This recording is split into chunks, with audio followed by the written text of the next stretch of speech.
warahmatullahi wabarakatuh. Terdapat beberapa perbezaan antara sistem pendidikan kebangsaan Malaysia dengan Indonesia. Yang pertama, perbezaan daripada segi struktur sistem pendidikan. Sistem pendidikan Malaysia secara asasnya akan melalui 3 tahap pendidikan. Tahap yang pertama iaitu tahap pendidikan wajib 11 tahun. Ia boleh dipecahkan kepada 2 bahagi peringkat, iaitu peringkat rendah dan peringkat menengah.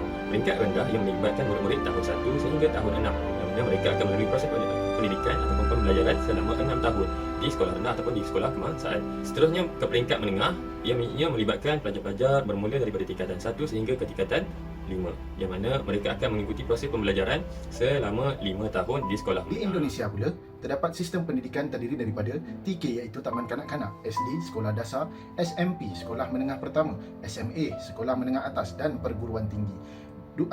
Yang kedua adalah tempoh pendidikan. Di Malaysia, tempoh pendidikan sekolah rendah adalah selama 6 tahun. Manakala di Indonesia, SD dan SMP masing-masing selama 6 tahun.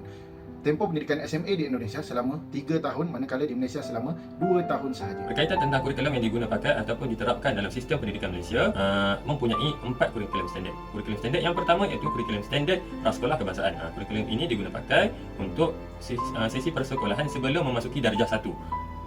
Kurikulum standard yang kedua pula ialah kurikulum standard sekolah rendah ataupun ringkasannya KSSR.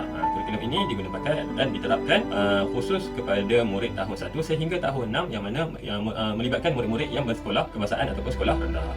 Yang ketiga pula ialah kurikulum standard sekolah menengah ataupun ringkasannya KSSM.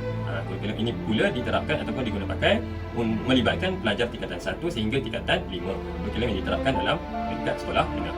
Dan yang terakhir, kurikulum standard pendidikan khas. Kurikulum ini digunakan bermula daripada peringkat sekolah rendah sehinggalah ke sekolah menengah. Manakala di Indonesia menggunakan kurikulum KTSP, iaitu kurikulum tingkat satuan pendidikan. Selain itu, di Indonesia terdapat pilihan untuk memilih antara program kurikulum nasional atau program internasional seperti International Baccalaureate dan Cambridge International. Berkaitan tentang penilaian ataupun peperiksaan besar yang dijalankan di semua sekolah di Malaysia, ada 5 penilaian. Yang pertama ialah ujian penilaian sekolah rendah atau ringkasannya UPSR.